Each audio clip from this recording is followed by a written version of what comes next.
Ouçamos a palavra do Pai e a pratiquemos como filhos obedientes. É a instrução que temos aí em nossa liturgia.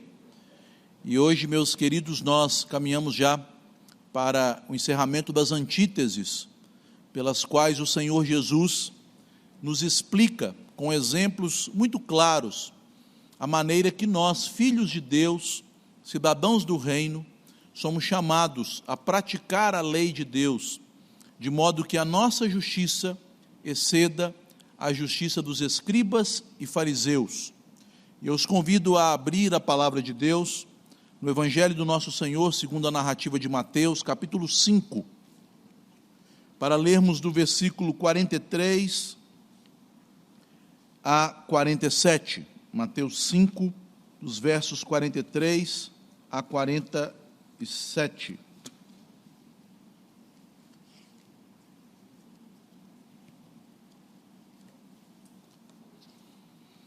Diz assim o Espírito Santo à igreja: ouvistes que foi dito, amarás o teu próximo e odiarás o teu inimigo. Eu, porém, vos digo, amai os vossos inimigos e orai pelos que vos perseguem, para que vos torneis filhos do vosso Pai Celeste, porque Ele faz nascer o seu sol sobre maus e bons, e vir chuvas sobre justos e injustos. Porque se amardes os que vos amam, que recompensa tendes? Não fazem os publicanos também o mesmo? E se saudardes somente os vossos irmãos, que fazeis demais? Não fazem os gentios também o mesmo? Portanto, sede vós perfeitos, como perfeito é o vosso Pai Celeste.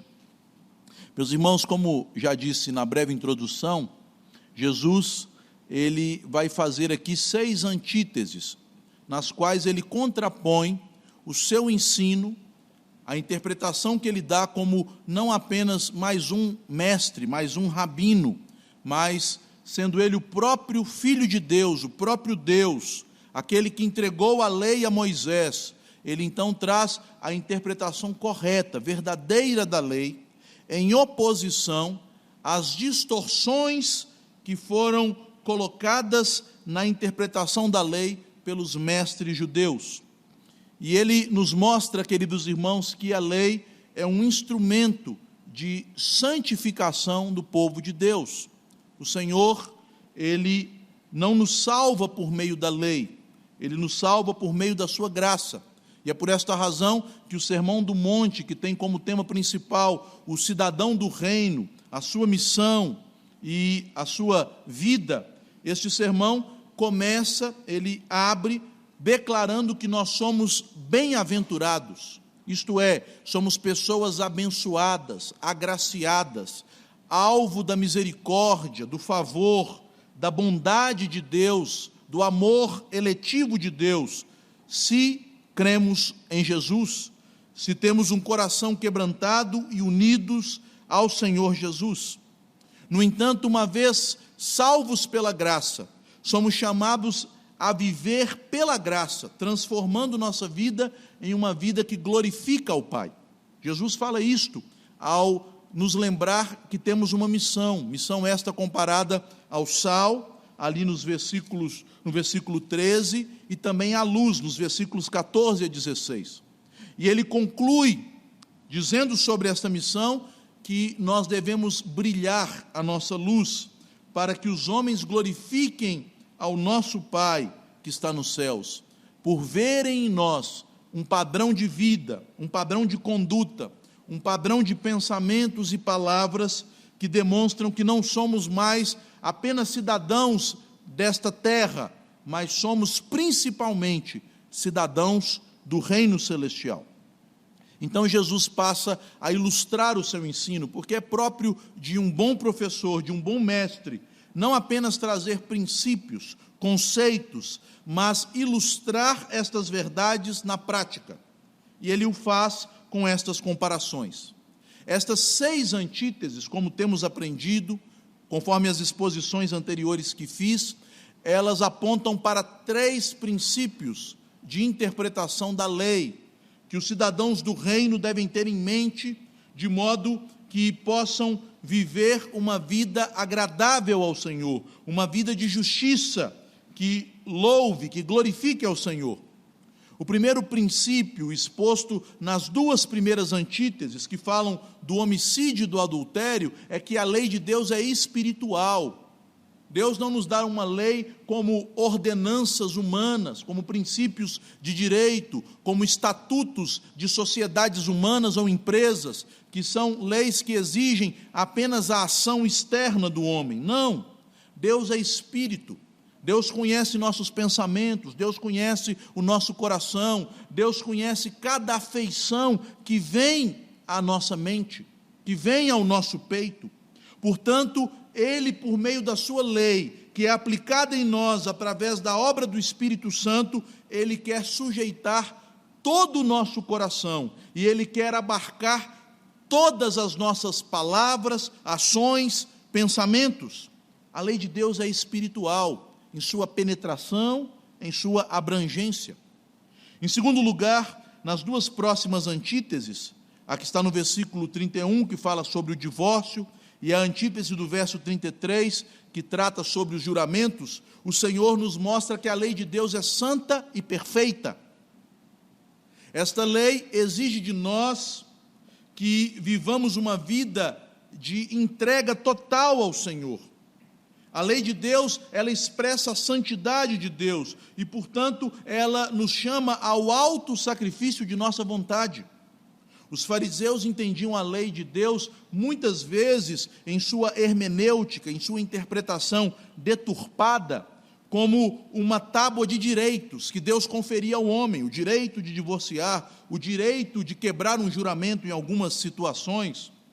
Mas a lei, ela não nos dá propriamente direitos, já que não temos nenhum direito diante do Senhor. Até as bênçãos que usufruímos dele são fruto da graça dele, e não de direitos que possamos exigir do Senhor. Portanto, a lei de Deus é santa e perfeita, e deve nos levar a uma santidade, uma perfeição, que, se necessário for, nos chama à renúncia, ao sofrimento, ao quebrantamento da nossa vontade. E por fim Jesus chega à essência da lei de Deus. E a essência da lei é o amor. No entanto, esta palavra é tão mal usada em nosso vocabulário diário, ela é tão abusada em nossas conversações, que Jesus, ele explica o que é este amor, cuja essência da lei se expressa. E o amor, meus irmãos, está aqui evidenciado em seus dois aspectos, o aspecto negativo e o aspecto positivo do amor. E eu quero que os irmãos entendam, quando eu falo negativo, não é no sentido de algo mal ou ruim, mas é negativo naquilo em que o amor evita, em que o amor não faz, aquilo que o amor deixa e abre mão. E o positivo é exatamente o contrário, aquilo que o amor faz, aquilo que o amor labora, aquilo que o amor persegue e executa. Quando Jesus usa este exemplo da comparação, da antítese, a respeito da vingança, tomando a lei de Talião como exemplo, ele quer que entendamos que a lei de Deus se cumpre no amor que nega o eu. O foco da vida de santificação, o foco da vida dos filhos de Deus, dos cidadãos do reino, é uma crescente, é um progresso de negação de si mesmo. Nós vivemos em um mundo que vai na contramão deste princípio, em que o amor próprio, a autoestima, a hipervalorização da personalidade são valorizados, são colocados como virtudes, mas Jesus está nos ensinando que a grande virtude cristã, revelada no amor verdadeiro, é o autossacrifício, é a negação do eu, é o abrir mão dos próprios direitos, é o quebrantamento da nossa vontade. O amor de Deus, a essência da lei que está nesse amor de Deus, ele se manifesta pela renúncia de nós mesmos. Mas agora Jesus chega ao ponto alto deste capítulo, e eu entendo que de todo o sermão, porque todo o restante do sermão vai trabalhar melhor a maneira de crescermos, de obtermos e de desenvolvermos em nós este amor verdadeiro. Jesus, ele usa agora uma outra antítese para nos mostrar que a essência da lei é o amor que pratica o bem, até mesmo para o inimigo. O amor que nega o eu e o amor que faz o bem, até mesmo para aqueles que nos perseguem. Então Jesus começa a nos remeter ao ensino que os fariseus faziam da lei.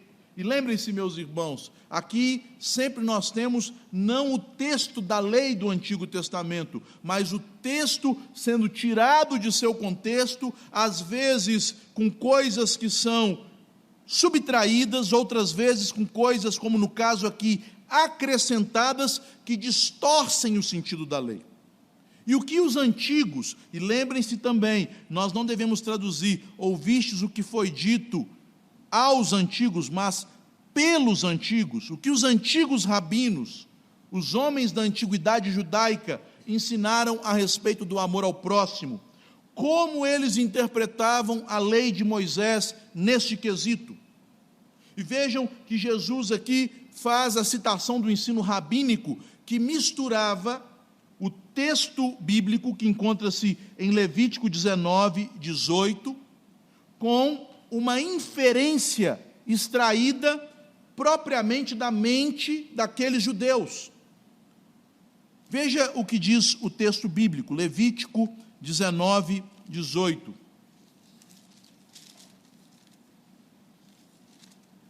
Diz assim: não te vingarás, nem guardarás ira contra os filhos do teu povo, mas amarás o teu próximo como a ti mesmo. Eu sou o Senhor. O princípio é: amarás ao teu próximo como a ti mesmo. Mas o que os rabinos faziam? Eles colocavam estas duas frases em paralelos para entenderem que o sentido da palavra próximo deve ser interpretado pela sentença anterior e pelo termo paralelo na sentença anterior. A sentença anterior diz: não te vingarás, nem guardarás ira contra quem?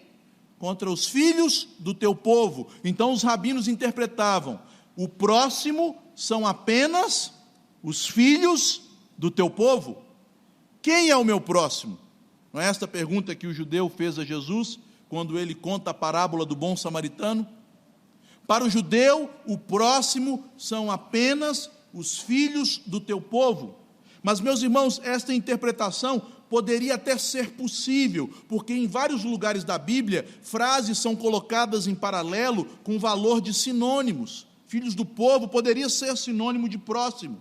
Mas, ao lermos todo o texto de Levítico 18, ou melhor dizendo, 19, principalmente ao chegarmos dos versos 32 e 33, nós somos obrigados a ver que este sentido, em que próximo é apenas o judeu, o patrício, aquele que comunga da mesma fé, aquele que tem nas veias o mesmo sangue dos patriarcas, que esta interpretação não é válida por este capítulo, por este texto, porque o que diz Moisés mais adiante, versículo, 33 e 34, se o estrangeiro peregrinar na vossa terra, não o oprimireis, como o natural, isto é, como um filho do teu povo, será entre vós o estrangeiro que peregrina convosco, amá-lo-eis como a vós mesmos, pois estrangeiros fostes na terra do Egito, eu sou o Senhor vosso Deus. E percebam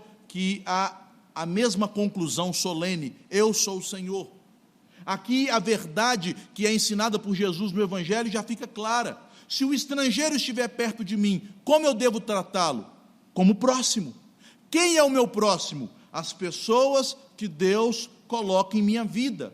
Quer sejam pessoas que têm o meu sangue, quer sejam pessoas que tenham a minha mesma fé, quer sejam pessoas que sejam até mesmo, como vemos no texto, nossos inimigos.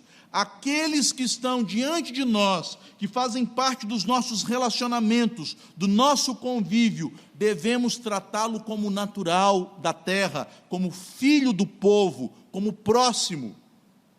Esta é a interpretação correta do texto da lei. Portanto, Jesus não está ensinando nada novo. Jesus não está fazendo aqui, meus irmãos, nenhuma colocação fora do contexto do ensinamento que fora dado ao povo de Israel por Deus através de seu profeta Moisés. Mas o que Jesus está fazendo é uma restauração, uma reforma, demonstrando como o povo, movido por egoísmo, por nacionalismo, por desejos sectários de estarem apenas juntos daqueles que eram da sua própria família, da sua própria etnia, como o povo movido por estes sentimentos pecaminosos se afastou do princípio da lei de Deus. E esta é uma tendência que se encontra no coração de todos nós.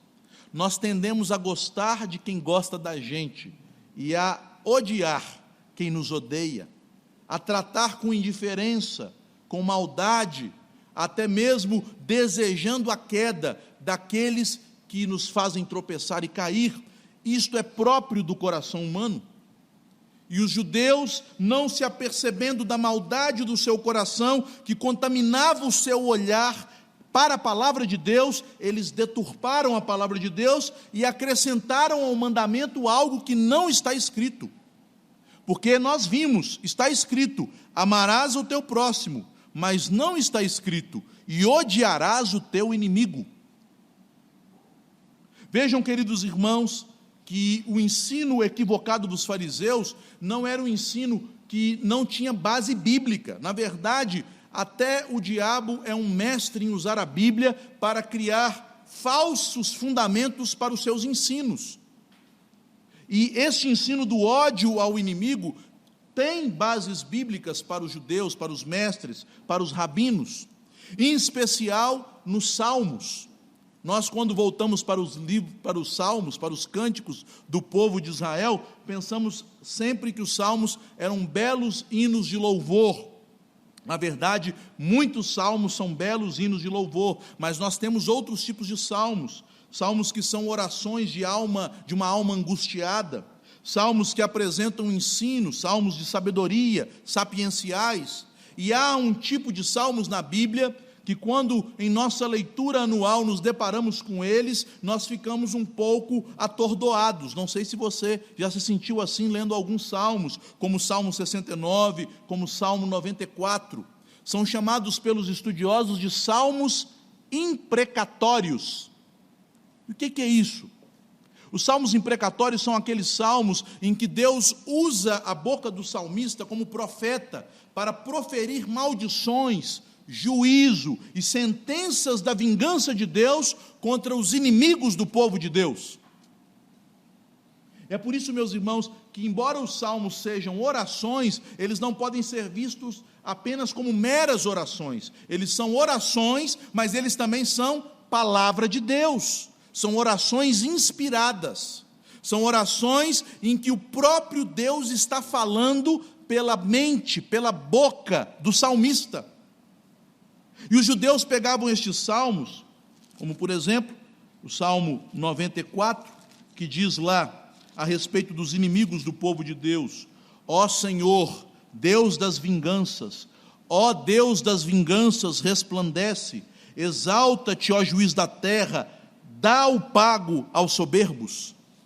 Ou então, como diz o salmista, no Salmo 69, lá nos versículos 27 e 28, por exemplo, a respeito dos seus inimigos: soma-lhes iniquidade a iniquidade, não gozem da tua absolvição, sejam eles riscados do livro dos vivos, não tenham registro com os justos. Falando numa linguagem bem coloquial, mata esse povo, Deus, extermina. Há salmos, inclusive, que o salmista deseja a morte dos filhos dos seus inimigos, que seja feito às crianças deles, como eles fizeram às nossas, que suas cabecinhas sejam esmagadas na pedra. A gente lê umas coisas dessa, né? E assusta, não assusta?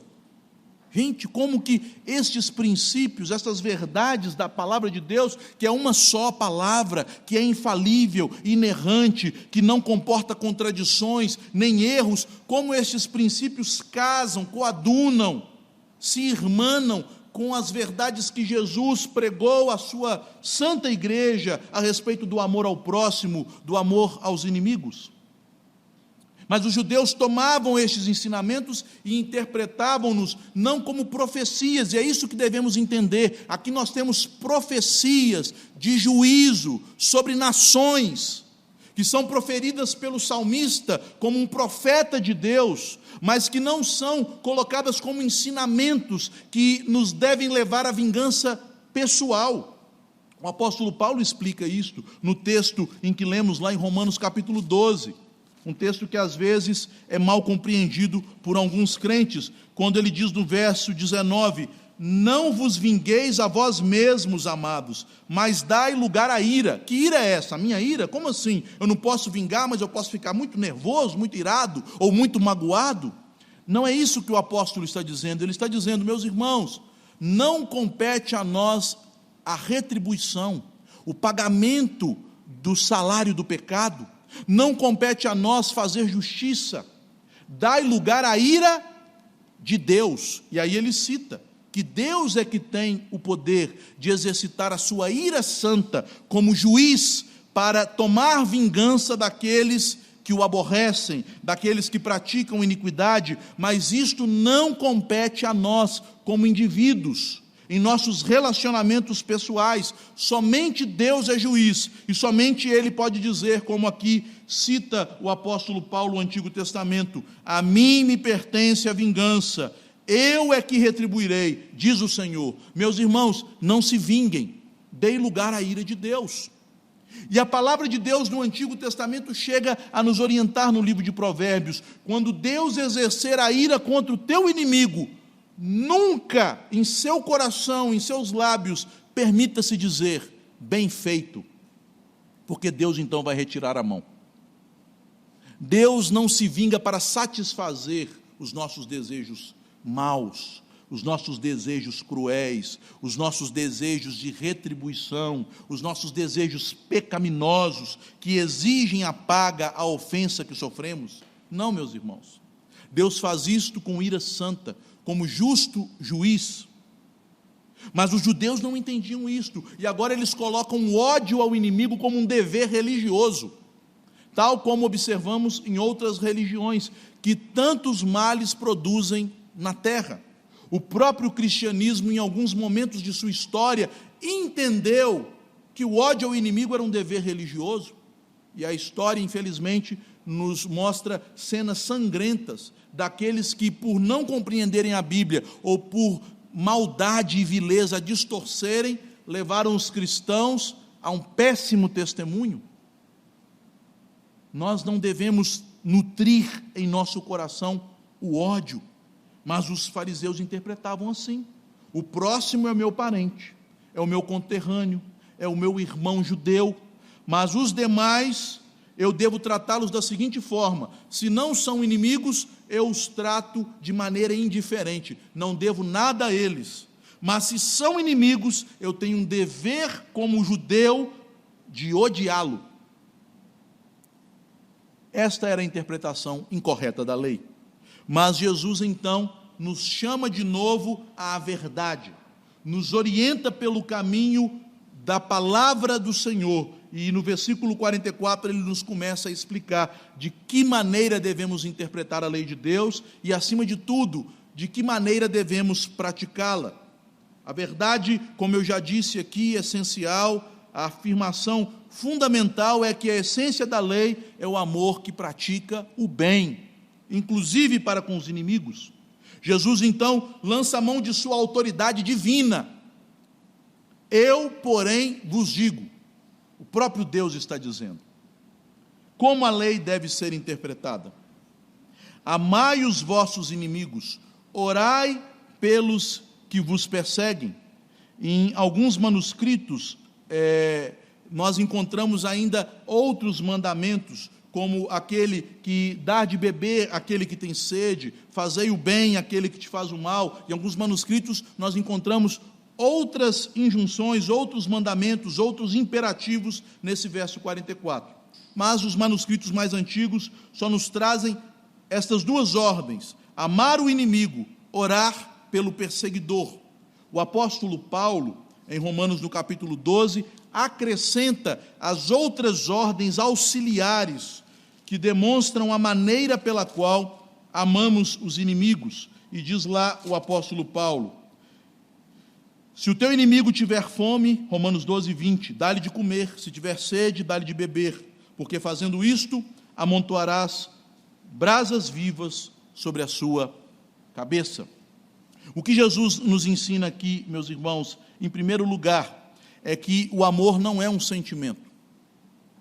E eu sei que vocês já ouviram estas coisas mais de uma vez, mas eu não sei se vocês entenderam e passaram a praticar estas coisas.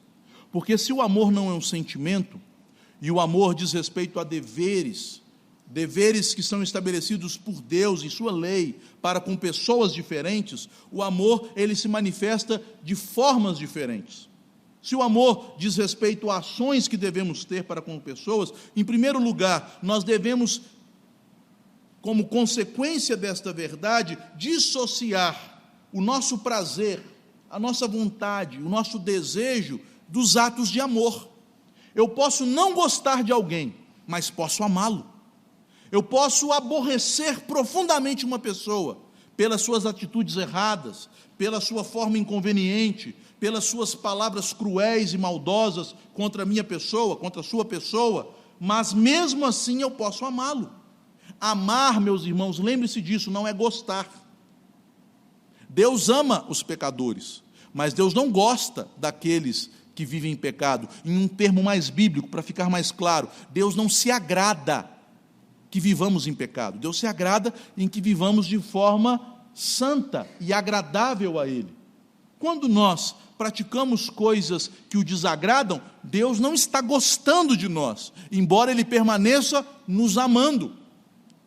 Percebam, meus irmãos, que se Deus se baseasse apenas em seu prazer, em seu agrado, Ele ia nos deixar uns 10 anos sem chuva e sem sol. Não seria assim? Porque, na maioria das vezes, nós não somos agradáveis a Ele, mas o amor dEle permanece constante com os atos que Ele faz para o nosso bem, para a nossa preservação, atos que demonstram aquela obrigação que Ele mesmo dá a si, de fazer o bem às suas criaturas. Portanto, a primeira conclusão que devemos tirar deste ensino de Jesus no verso 44 é que se o amor não se mede por sentimentos, nós não devemos confundir sentimentos, gostos, desejos com atitudes de amor. Lembre-se disso. As pessoas confundem. Eu não consigo amar fulano. Não é que você não consegue gostar de fulano. Eu também não, ele é muito chato. Mas eu amo. A gente tem que amar o chato, tem que amar o legal, a gente tem que amar o nosso amigo, a gente tem que amar o nosso inimigo, a gente tem que amar a pessoa que nos agrada, a gente tem que amar a pessoa que nos desagrada, a gente tem que amar o marido quando ele está muito bacana ou quando ele está muito chato, tem que amar a esposa quando ela está nos agradando ou quando ela é desagradável. O amor não se deixa vencer pelas afeições, pelos sentimentos.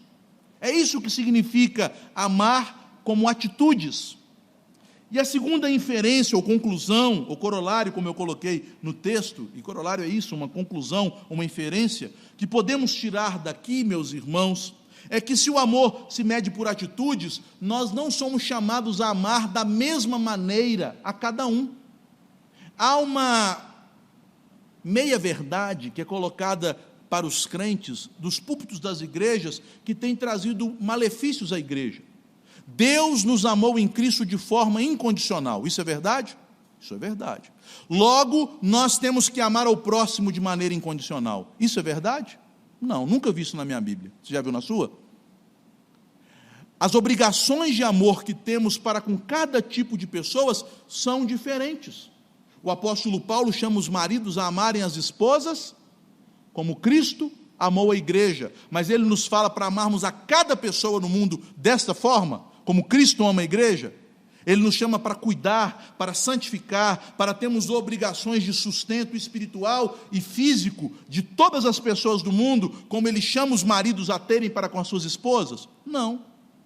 Em Tito, o apóstolo declara que as mulheres mais velhas devem ser mestras do bem, ensinando as mulheres mais novas a amarem os seus maridos e filhos. E aí ele explica como uma mulher ama o marido e o filho, sendo boa dona de casa.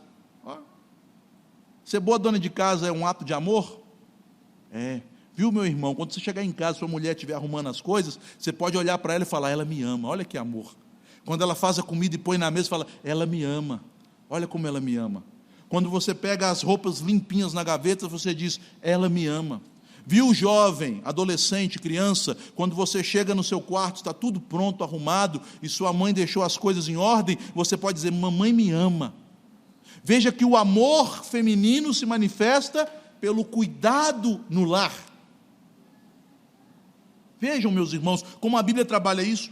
E percebam que a Bíblia nos traz o mandamento de amarmos o próximo de maneira geral e abrangente, como amamos a nós mesmos. Mas quando Jesus se dirige aos discípulos, à comunidade da fé, a exigência se torna maior.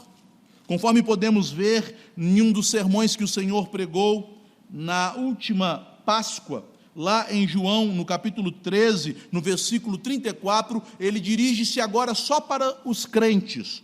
Novo mandamento vos dou, que vos ameis uns aos outros como a ti mesmo. É assim que ele diz? Não, veja lá, João 13, 34, que vos ameis uns aos outros, assim como eu vos amei, que também vos ameis uns aos outros, e nisto conhecerão todos que sois meus discípulos, se tiverdes amor uns aos outros.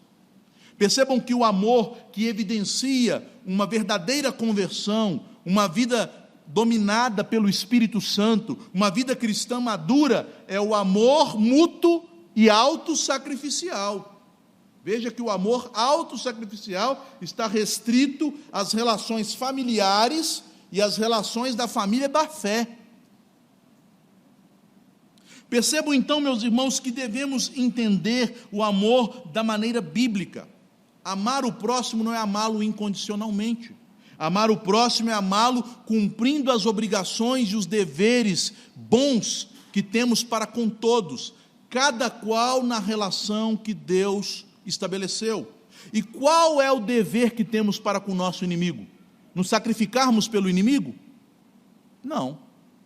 Tratá-lo como Cristo trata a sua igreja? Também não. Arrumar a cama para ele, deixar a casa sempre limpinha para ele chegar? Também não. O amor pelo inimigo se manifesta primeiramente em uma disposição espiritual, em orar, em interceder pela vida dele. Se há pessoas que estão te fazendo mal, até mesmo às vezes na família, porque em muitos momentos o inimigo está na nossa própria família, fazendo mal com palavras, com atos, ore por eles, diz Jesus. Não apenas ore, faça o bem a eles se for necessário, não deixe morrer de fome, não deixe a míngua, socorra-o se for necessário, como nos orienta o apóstolo Paulo. Jesus aqui vai colocar em seguida o propósito e as razões deste amor, mas o apóstolo Paulo traz uma razão que Jesus aqui não elenca, porque se assim procedermos, nós podemos amontoar brasas vivas sobre a cabeça do inimigo, o que significa que nós podemos constrangê-lo ao arrependimento. Se o inimigo nos der uma pancada e nós seguirmos a lei da física, de que toda ação tem uma reação igual e contrária, nós nunca seremos usados por Deus para ganhá-lo. Mas se o inimigo nos afrontar, e nós como filhos de Deus, orarmos por ele, e pagarmos o mal com o bem, Deus pode constrangê-lo ao arrependimento. Portanto, o que devemos aos nossos inimigos é um amor espiritual, um amor de intercessão, um amor que não paga o mal com o mal. Mas por que destas coisas? Jesus, meus irmãos, explica no versículo 45 que estas coisas têm um propósito sublime, um propósito maravilhoso. Deus não nos quer torturar com esse tipo de amor que exige de nós tanta renúncia, que exige de nós tanto altruísmo e abnegado esforço pelo bem. Não. É para que nos tornemos filhos do Pai Celeste. A ideia aqui na língua grega não é de uma condição.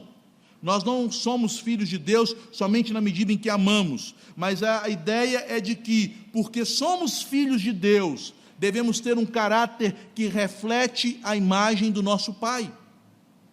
É um princípio básico da natureza. Os filhos se parecem com os pais. Os filhos passam a se comportar como os pais. E já que Deus nos prometeu a adoção, conforme nós podemos ler nas bem-aventuranças, no versículo 9 desse capítulo 5, bem-aventurados pacificadores, porque serão chamados filhos de Deus. Mais do que isso, já que Deus quer que os homens vejam em nós as nossas boas obras, para que glorifiquem o nosso Pai, versículo 16, nós devemos viver, nós devemos proceder, nós devemos manifestar em nosso caráter e atitudes aquilo que o Pai é. Meu irmão, você é um filho de Deus, então a imagem de Deus está sendo formada em você. Você é irmão de Cristo, então Ele é o primeiro entre muitos irmãos, para que assim como Ele é, você seja também. Deus está nos aperfeiçoando como filhos amados, para expressarmos a natureza dEle. O apóstolo Pedro chega a dizer de maneira ousada que nós somos coparticipantes da natureza divina, o que significa que os atributos santos de Deus, o seu amor, a sua bondade, a sua justiça, a sua longanimidade, paciência, enfim, todos os seus atributos nos são dados para, assim como Ele é santo, sejamos nós também. É por isso que devemos amar, porque Deus é amor. Deus é amor, e o apóstolo aqui nos mostra isso com exemplos. Desculpem, meus irmãos, o nosso Senhor Jesus aqui nos mostra isso com exemplos da própria natureza. Deus dá suas benesses a todos os homens. Saímos por um campo, se ele está sofrendo com seca, a seca aflige o crente e o descrente, o piedoso e o ímpio. Mas se Deus se agrada em abençoar a terra e manda a chuva, não aquela chuva que chega estrondosa, destruindo tudo, mas aquela chuva abençoada, que cai mansa, dia após dia, regando, encharcando a terra, trazendo vida ao campo, Ele faz isso cair sobre a fazenda também do ímpio e do crente. O sol, os alimentos, todas as benesses da providência de Deus são derramadas de maneira indistinta. Mas o teólogo Sproul nos chama a atenção para outra confusão que tendemos a fazer. Às vezes, meus irmãos, nós confundimos os tipos de amor de Deus. E eu não quero complicar as coisas, eu quero ajudá-los a entender melhor elas. Na verdade, meus irmãos, o amor com que Deus nos ama não é igual ao amor geral que Deus tem para com os homens, para com os ímpios, não. A palavra de Deus nos fala que Ele nos amou com amor eterno, e por isso, com benignidade, com misericórdia, Ele nos atraiu.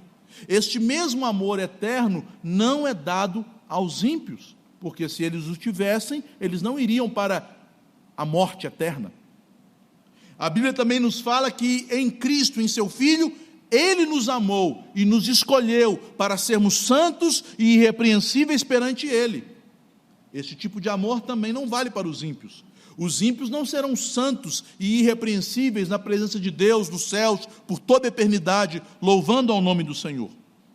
Por isso, Sproul facilita a nossa compreensão, dizendo que a Bíblia trata do amor de Deus de três maneiras.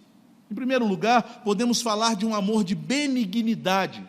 Deus é bondoso, Deus é benigno, Deus dá a vida a todos, Deus dá a existência a todos, Deus nos concede coisas que não merecemos. Em segundo lugar, nós temos o amor de Deus de beneficência.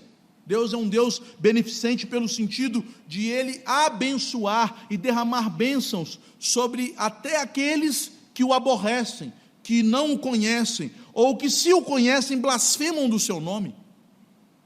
Os homens vivem alheios a Deus, os homens blasfemam contra o nome de Deus, os homens zombam do Senhor e do seu Cristo, mas mesmo assim, Deus derrama bênçãos. Vivemos em um país tremendamente ímpio, em um país que até mesmo no meio dos evangélicos, que somos minoria, há grande desconhecimento da palavra de Deus, distorção da verdade, ensinos deturpados, ganância, escândalo, mas mesmo assim, meus irmãos, podemos dizer, Deus tem amado o nosso país, Deus tem sido extremamente benigno e beneficente para conosco, Deus tem nos dado muitas bênçãos. Vivemos em um país em que não temos conflitos sociais ou guerras, vivemos em um país que podemos dizer que não sei se é o pulmão do mundo, mas que o celeiro do mundo nós somos. As safras do nosso país batem recordes. Nós somos um povo que tem o privilégio, até mesmo aqueles mais pobres, de sempre ter uma carninha no prato, produção de alimentos. Temos muitas coisas boas, o evangelho pode ser livremente pregado e exercido em nosso país. Uma natureza exuberante, sem desastres naturais, muitas coisas boas, e até o nosso povo, que é alvo de tantas críticas, mas podemos também elogiar, um povo cordial, um povo hospitaleiro, um povo amigo, na maioria das vezes, um povo gentil com os de fora, são bênçãos da providência de Deus, Deus derrama bênçãos sobre nós. Mas, meus irmãos, há um tipo especial do amor de Deus, que é o seu amor de complacência, é o amor eterno, é o amor eletivo, é o amor manifestado na cruz de Cristo, é o amor que redime, que perdoa pecados, é o amor que toma sobre si a nossa culpa e a pena decorrente desta culpa, para que possamos ser plenamente reconciliados. Neste sentido, Deus só ama os seus filhos, mas num sentido geral, Deus ama a todos, e nós como crentes devemos saber disto, porque, meus irmãos, se confundirmos estes tipos de amor, nós teremos que chegar a conclusões falsas, que vão contra o ensino de Jesus e da Bíblia. Por exemplo, se Deus ama a todos da mesma maneira, então não vai haver inferno, no final todos irão para o céu. O universalismo, esta heresia que abroga a condenação eterna, é fruto desta interpretação incorreta, desta interpretação em que é hipertrofiado o amor de Deus em detrimento dos demais atributos do Senhor. Portanto, meus irmãos, Deus ama de certa maneira os ímpios, e nós também devemos amar de certa maneira os nossos inimigos. E que maneira é esta? Desejando o bem-estar espiritual deles, intercedendo pela vida deles, e naquilo que for possível, fazendo o bem para eles, porque é assim que Deus os ama. O Senhor Jesus, então, nos versos 46 e 47, para encerrarmos, acrescenta duas razões. Ele primeiramente nos deu o propósito, o para quê, e agora ele apresenta as razões, o porquê, no versículo 46, e também o porquê que está subentendido no versículo 47, porque o versículo 47 começa com uma adição, um e. Então é a continuação da razão, é a continuação da explicativa. Quais são as razões? Em primeiro lugar, meus irmãos, o amor humano que retribui o bem para aqueles que nos fazem bem, que visa pagar a generosidade com generosidade, ele é natural. Carson declara algo interessante, ele diz assim: pagar o bem com o mal é diabólico, pagar o bem com o bem é humano e natural, mas pagar o mal com o bem é divino. Quando nós fazemos mal para quem nos faz bem, estamos nos assemelhando a demônios. Quando nós fazemos bem para quem nos faz bem, estamos sendo humanos. Mas quando nós, pela graça do Senhor, pelo poder do Espírito Santo, pelo amor de Cristo que nos constrange, conseguimos fazer o bem para quem nos faz mal, então estamos sendo como nosso Pai, como Deus. O amor divino é aquele que faz o bem para quem só fez o mal. Em Adão, meus irmãos, nós desprezamos o amor de Deus. Em Adão, meus irmãos, nós lançamos fora todos os privilégios que nos foram dados na criação para nos voltarmos para o nosso próprio eu, para o nosso próprio prazer, para entronizarmos o nosso coração cobiçoso no trono que pertence àquele que nos criou, que nos formou e que tem nos dado todas as coisas boas. Nosso coração tende a desprezar este Deus, mas este Deus, em sua providência, insiste em amar a humanidade com benignidade. Mas este Deus, em sua providência especial, revelada em Cristo, o nosso Redentor, Ele insiste em nos amar com sua graça, o seu favor imerecido, com a sua misericórdia, que não nos imputa o pecado que nos é devido.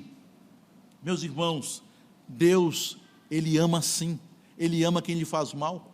Se você parar para refletir sobre a sua vida hoje, em quantos momentos com nossas atitudes nós desprezamos a Deus e o amor dEle, e Ele não nos deixou de amar em nenhum destes momentos, nós entenderemos que na medida em que amamos aqueles que nos fazem mal, estamos nos assemelhando, estamos nos amoldando, estamos ficando mais parecidos com este Pai que nos ama. Amar o inimigo, amar o perseguidor, amar o que nos faz mal, pagar o mal com o bem, é divino, lembre-se disso.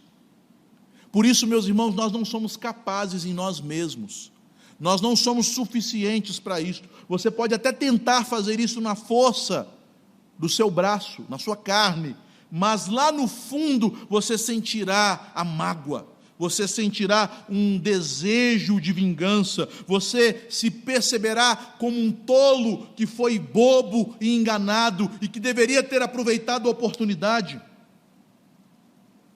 Só o Espírito Santo pode nos controlar ao ponto de amarmos os inimigos.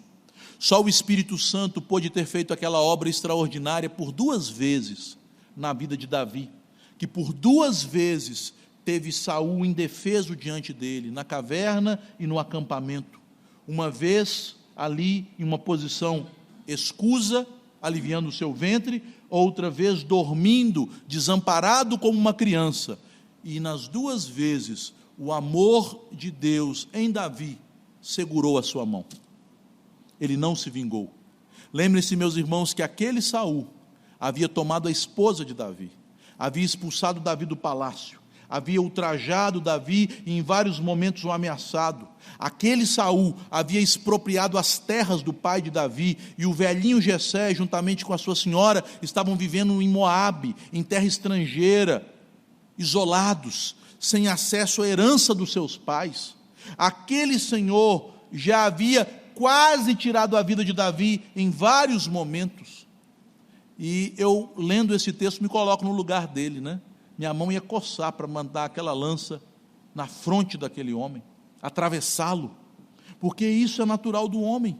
Ponha-se no lugar de Davi, alguém que maltrata os seus pais, que expulsa os seus irmãos da sua casa, que expropria suas terras, que ameaça a sua vida, que de todas as formas está te cercando e injustamente te perseguindo, que ultraja o seu nome, que achincalha a sua vida, que toma a sua esposa, que toma os seus bens, que te expropria de tudo. Ali Davi demonstrou amor ao inimigo. Ele não abraçou Saul e falou: Saul, eu te amo incondicionalmente. Porque não é assim que a gente ama o inimigo, né? Lá de longe, né? Ô Saul, tá vendo aqui? É Davi. Viu, Saul? Não toquei em você não. Ô Davi. Saul chorou. Né? Vem cá me abraçar. Não, aqui tá bom, Saul. Confiar em Saul? Confiar no inimigo? Não, é o inimigo. Escorpião pica, viu, meus irmãos? Mas ele, pela graça de Deus, pelo amor de Deus na vida dele, ele absteve-se de praticar a vingança. E ele diz: o Senhor vingará, que não caia o ungido do Senhor pelas minhas mãos. O Senhor fará justiça. O Senhor julgue entre mim e ti, Saul. Não é assim que o crente age? Davi não é só modelo de coisas ruins, né, meus irmãos? Ele era um homem segundo o coração de Deus. Ele também é um modelo de coisas boas, mas não há modelo maior do que o nosso Senhor Jesus, que mesmo quando pregado em uma cruz sangrenta, que foi dada a ele por um tribunal fraudulento, reunido à noite, conforme as leis judias proibiam, feito com testemunhas compradas, com uma armação e intrigas de homens, ele não proferiu nenhum juízo infamatório. Ele diz: Senhor, perdoai-os, porque não sabem o que fazem. Ele demonstrou amor. Este é o primeiro motivo ou razão que Jesus nos dá. Amar quem nos faz o bem é natural. Os publicanos fazem estas coisas, os gentios fazem estas coisas. Jesus acrescenta: e se saudardes somente os vossos irmãos, que fazeis demais? Não fazem os gentios também o mesmo? A razão que Jesus nos mostra aqui, ao apontar para os gentios, diferentemente dos publicanos, que eram judeus considerados como grandes pecadores, é que amar como os homens amam, fazendo bem apenas àqueles que são da sua afeição e trato natural, não demonstra a obra do Espírito Santo em nossa vida, a verdadeira conversão. Meus irmãos, homenagear sua mãe e seu pai é sua obrigação e é natural. Criminosos fazem o mesmo na cadeia, nem todos, né? Tem uns que são mais ruins do que outros, mas tem muitos que fazem. Ter carinho pelos seus filhos é natural. Até mesmo alguns bandidos educam os seus filhos com o melhor para tentar livrá-los da vida do crime. Gostar dos seus parentes e das pessoas que você tem por elas afeição, isto é natural. Mas o que vai demonstrar que o Espírito Santo de Deus está agindo em sua vida, está transformando o seu coração, o que vai evidenciar que Jesus de fato entrou em sua vida, que você é um filho de Deus, é quando você ama como Deus ama. Temos que entender estas coisas, meus irmãos, porque somente quando entendermos estas coisas e pela graça do Senhor passarmos a praticá-las, nossa justiça vai exceder a dos escribas e fariseus, e os homens verão em nós a glória do Senhor, o brilho e o fulgor das boas obras que Ele produz em nós, e neste momento eles glorificarão o Pai que está nos céus. Quero encerrar com 3 breves aplicações. Em primeiro lugar, Deus, para formar o caráter dele nos seus filhos, Ele nos coloca em provações. Então, meus irmãos, entenda que muitos inimigos, que muitas pessoas que não gostam de você, que muitas pessoas que são seus adversários, Deus as colocou em sua vida para te ensinar a amar. Eu tenho tentado aprender isso em minha vida. E aí, quando eu percebo que alguém tem alguma resistência para comigo, eu peço ao Senhor: não deixe eu criar resistência para com ele. Tem misericórdia de mim. Ensina-me a amar, Senhor. Ensina-me a fazer o bem. Ensina-me a não desprezar, porque na medida em que nós crescemos nestas provações, isso significa que estamos crescendo em santidade, estamos crescendo como filhos de Deus, e que a graça de Deus está operando em nós. Qual a primeira instrução que Jesus nos dá diante dessas provações? Orai pelos vossos inimigos. Se tem alguém que não sai da sua mente, devido às mágoas que ele te provocou, devido às maldades que ele te fez, comece, meu irmão, pôr no joelho, ore, Senhor, muda o meu coração, porque essas provações vêm de Deus para isso, lembre-se. Em segundo lugar, meus irmãos, o crescimento no amor é a prova de que estamos crescendo como filhos de Deus, como crentes no Senhor, em santificação. É muito bom quando os crentes crescem no conhecimento bíblico. É muito bom quando os crentes crescem em sua frequência e compromisso na igreja. É muito bom quando os crentes crescem em seus compromissos financeiros com a obra de Deus. Mas nenhuma destas coisas é prova cabal de que eles estão realmente crescendo. Porque hipócritas religiosos podem fazer estas coisas sem ter verdadeiramente uma transformação sendo operada neles. Mas há uma evidência clara, como Jesus diz lá no texto que li durante a pregação em João 13:34. Nisto sereis conhecidos como meus discípulos, quando amardes uns aos outros como eu vos amei. Quando você começa a amar sua esposa como Cristo ama a igreja, mesmo quando ela está meio chata, tá, meu irmão? E quando você é uma boa esposa, uma boa mãe, mesmo quando seus filhos são insuportáveis, seu marido pior ainda, você está crescendo como cristão. Quando no seu trabalho você é atencioso, cortês, não por causa do salário ou para preservar o emprego, mas você é amável porque Cristo está em sua vida, você está crescendo como cristão. Quando você trata os irmãos com carinho, com alegria, sem desprezá-los, sem fazer acepção de pessoas, sem escolher um grupo seleto de relacionamento, você está crescendo como cristão. Portanto, meus irmãos, o crescimento na vida espiritual se mede pela maneira como amamos uns aos outros. Em terceiro lugar, e por fim, amor exige de nós discernimento. Irmãos, nós não somos chamados para amar incondicionalmente todas as pessoas, sem nenhuma ressalva, não. Jesus não disse, amai incondicionalmente os vossos inimigos, porque se Davi amasse incondicionalmente Saul, ele seria apenas um cadáver. Saul, em sua vilania, daria um jeito de matá-lo.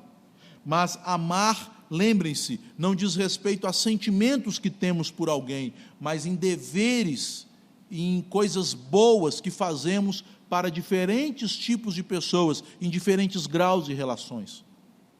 Eu tenho que fazer o bem a todos, mas de forma diferentes. Cada um daquelas pessoas que Deus coloca em minha vida, nos meus relacionamentos, são o meu próximo, e para com cada um deles eu tenho uma obrigação.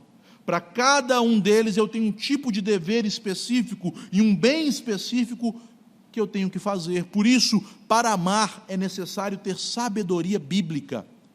E é por isso que devemos orar a Deus e conhecer a palavra de Deus, para que o Espírito Santo nos instrua e não sejamos enganados, e não caiamos em um sentimentalismo que pode nos levar a uma ruína e não ao verdadeiro amor. Portanto, meus irmãos, tentem aplicar essas 3 aplicações em sua vida. As provações são dadas por Deus para produzir o amor. O amor, quando cresce, prova crescimento espiritual. E o amor deve ser exercido com sabedoria e discernimento. Que Deus abençoe a sua igreja.